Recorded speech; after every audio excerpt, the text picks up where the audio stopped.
Hi, everyone. Thank you for joining.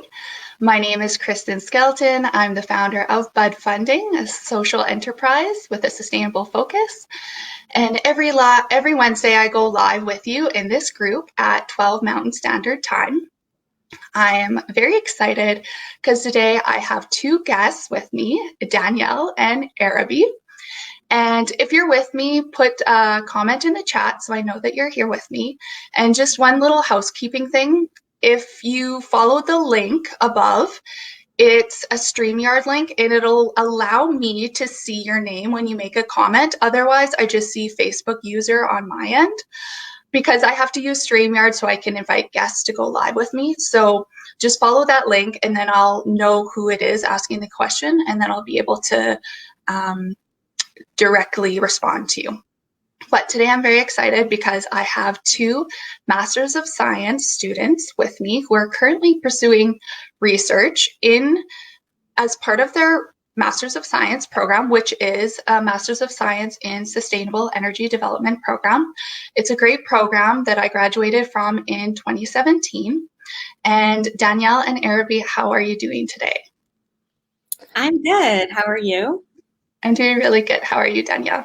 I'm doing really well, thank you. Okay, awesome. So I have a whole bunch of really interesting questions that I hope all you buds out there will find interesting. But before we dive in, I want to share a little bit about their research. So they're both doing two different research projects, but it's a little bit tied together. So Danielle is a little background on her project is despite 40 years of attempting to provide cleaner cooking technologies, there are still approximately 2.8 billion people who cook with biomass, which is mostly wood and scrub. And she is studying the social, cultural, and environmental barriers to clean cooking, the energy deficits in Tanzania, and 3 solar cooking technologies in order to develop a framework through which these technologies can be effectively implemented in Tanzania. And Aaraby is doing a similar topic, but different. She's determining various business models to successfully implement clean cooking technologies, such as the sun bucket, in rural communities in Tanzania. This is in hopes to liberate women and children from the burden of biomass cooking and to alleviate the associated greenhouse gas emissions from biomass cooking.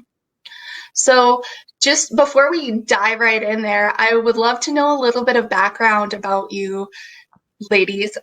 So you're currently pursuing this master's at the University of Calgary. What drew you to this program and maybe how did you find it or how did you come across it? I've always been passionate about environment and sustainability, and working in the oil and gas field, it felt like it was time for me I didn't feel like I was feeding my soul, and it was time for me to look other places. And I started Googling and I came across the SEDV program, and it feels to me as though it's the transition between non-renewable and renewable. And what were you doing before, Danielle?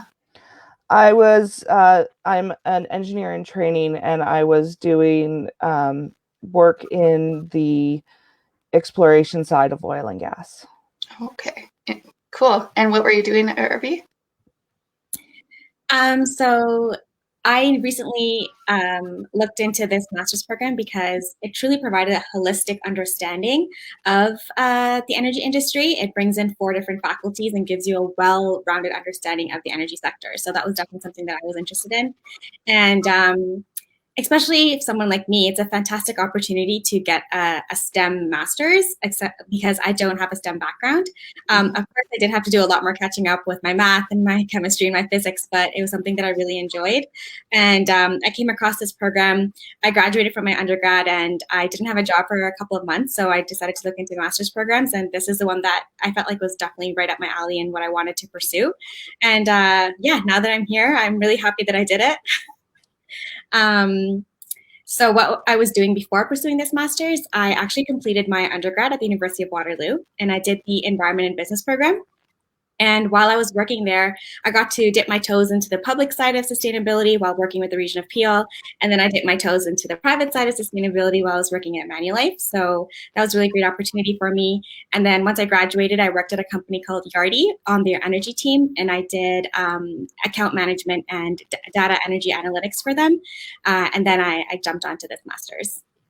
So both of you kind of already had, not necessarily maybe what you're doing now, but you already dipped your toes in maybe one aspect of kind of related in terms of engineering, or Aaraby, you were in terms of some sort of environmental connection there.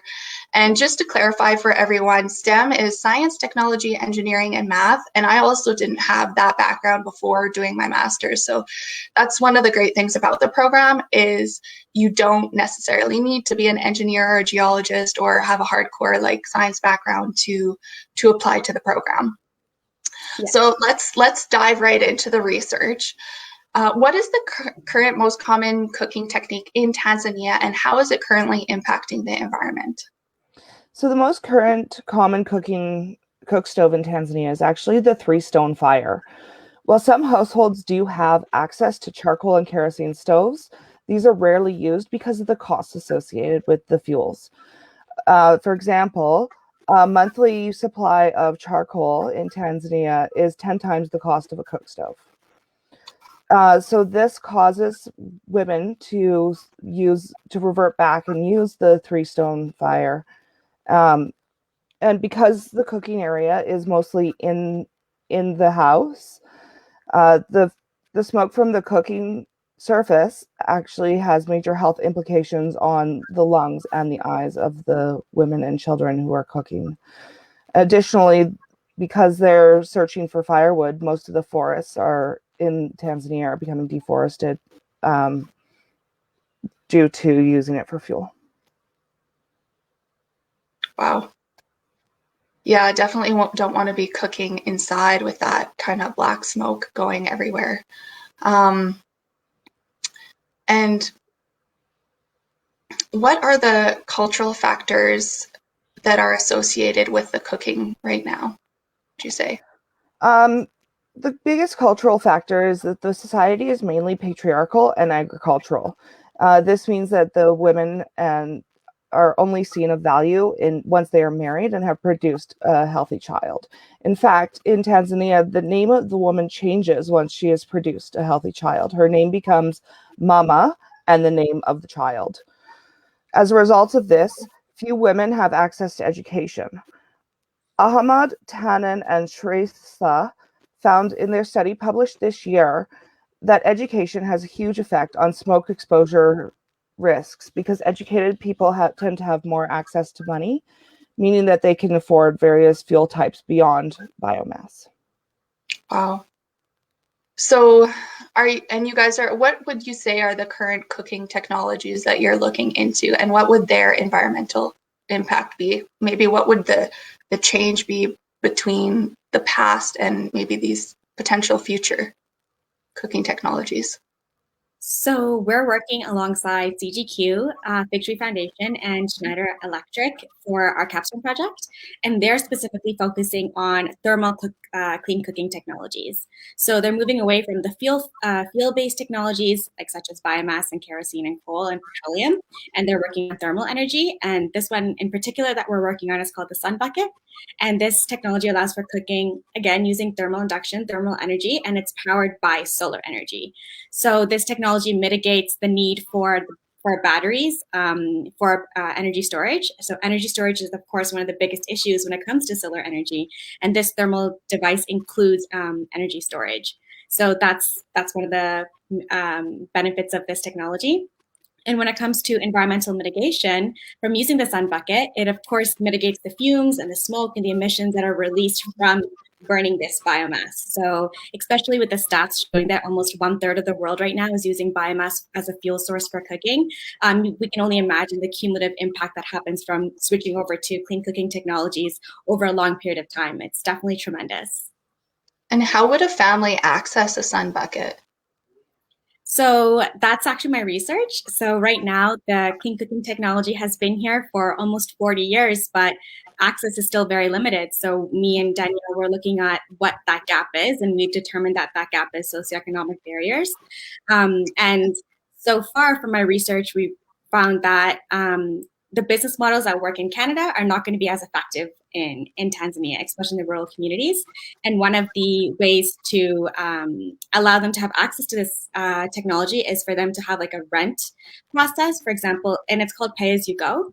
So, for example, instead of purchasing that item because it's not economically feasible or in their budget to purchase a sun bucket, they can rent it from a company every single day for about 50 cents, which gives them access to the technology and also in a way that's feasible for them. Okay, so a sun bucket isn't something that you could go buy from a grocery store. It's something that they couldn't make themselves. It's maybe they have to purchase from an outside source. Exactly. It's technology that has to be purchased. And if they can buy it, that would be great. But they just don't have the economic feasibility to in these rural communities.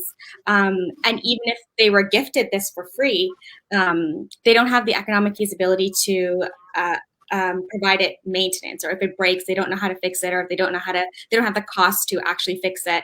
And they would easily just go back to biomass because it's something that they're used to and something that they're familiar with. Okay, so the renting model almost makes a bit more sense because the company that's renting it out would take care of those maintenance fees. Exactly. Yeah. So the onus of making sure that the technology is viable is on the company. And of course, if they do want to purchase it, they can instead of paying 50 cents a day, maybe they can pay $1 a day if that's affordable to them, and they can purchase the sun bucket over a longer period of time. So that's something that's accommodating their financial needs. Okay, so I guess would you both say that one of the biggest challenges for individuals in Tanzania to switch over to clean cooking technologies is having the economics, having the finances to actually make the switch? Absolutely. Okay. Yeah, I think definitely the finances, and then on the other side, just understanding all of a sudden using this new technology that hasn't been there for their grandmas never used it, their grandparents never used it, their aunts and uncles don't use it. So for them to all of a sudden have this new technology, it's definitely something that they have to adopt into. So it's a social barrier as well. Exactly. Right. And one of the big things that I've found is that the family dynamic in Tanzania is an extended family. So they live with their aunts and uncles and grandparents and the families all together. And so if it's a new technology that their grandma has never seen, then they're, because of the respect for their elders, the elders have the primary okay. Yeah, it makes it a little more challenging. Right. So it's not just like the wife would be able to accept it. The whole family would have to accept this new technology. Exactly. Okay. And so far for both of you, what's one of the most exciting things you've come across in your research? I think for me, sorry, Aaraby, why don't you go ahead? Okay, I'll go first. Are you sure? Yes, go ahead. Not particular in the research, but about the research. As somebody who's very passionate about sustainability and the transition into the clean economy, it seemed that the spaces where I wanted to make change weren't really looking for somebody who didn't have a STEM major or an engineer. And as I was looking into this research problem, it really solidified for me that everybody has a space in sustainability. What I mean by that is, of course, I mentioned earlier that clean cooking technologies have been here for decades at a time. And these environmental and social and health issues have been here for decades. So why hasn't it been implemented? And the answer is it's the socioeconomic barriers.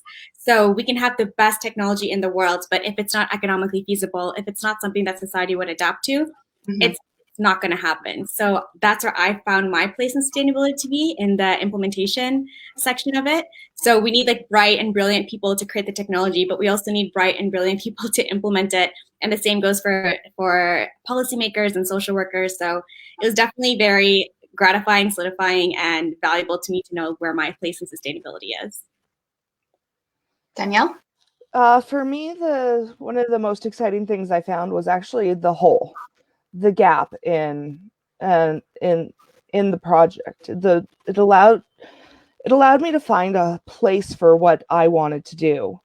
And I like to push myself and expand myself. And as a person with an engineering background, I see the hole in the societal sector, and I want to solve that problem. And the fact that there's this gap made me really excited, because that's where I want to be. That's why I want to fill that gap. And what do you both of you, what do you hope will be the impact of your research? I hope that we can create a framework that it almost makes it so that it's applicable worldwide. This problem isn't just in Tanzania, it's in Mongolia, it's in Ethiopia, it's in Kenya, it's worldwide, in South America as well. If we can create a framework that can be transplanted to different parts of the world, it might solve the problem for those 2.8 billion people. Wow. Aaraby? Definitely with my research, I'd like to move the bar a little bit. It seems like we have been stuck for a little while, not knowing what to do with clean cooking technology. And I'd like to move the bar a little bit, just put like my small impact into the whole big picture of trying to actually move us towards a clean economy, transition us into the clean economy. So that's something that I'm really excited about. And definitely, I think Danielle can agree to that we're both such huge feminists, that it's really liberating and empowering for us that we're doing this research that will liberate and empower other women and other girls who are taken away from their education, who are taken away from income earning opportunities to look for biomass and cook every single day. So it's definitely giving them that opportunity to, again, pursue their education, get a new, proper job. And that's definitely something that resonates with me. And I'm really happy to be able to help in that section. And in general, in like basically all of sustainability, innovation, so far for you, what gives you hope about the future? And I ask this because, lots of people are kind of like doom and gloom about the future, but the more and more I learn about, the amazing innovations and projects that are coming out, I get excited about the future. So maybe Danielle, we'll start with you. I think that the transition to renewables is really, really exciting. It gives me hope that maybe one day my son and his potential children won't have to deal with climate issues the way that we are dealing with them. And the innovations are just unbelievable, as you said. They are awesome, and it's so exciting. Aaraby? Hope about the future. I can definitely agree with you there, Kristin, that I definitely had a lot of doom and gloom, especially during the pandemic, about, are we ever going to come out of this funk? And I think what gives me hope is, again, being surrounded by individuals who do have hope and who are actually working with the solution. There's something that synergy of working with individuals who also are going towards the solution. There's so much optimism and hope and creativity there, and that's the space that I'd like to be. I think this challenge of sustainability and climate change is definitely a wicked problem, but it's also an exciting place to be because it's topical. It's happening right now. If you're into problem solving, this is the space you want to be, and that's definitely something that I like. So what gives me hope is, again, being surrounded by people who also have hope. Absolutely. And if people would want to connect with you and learn more about your research, how would they do so? Danielle, we'll start with you. Through my email address at the University of Calgary.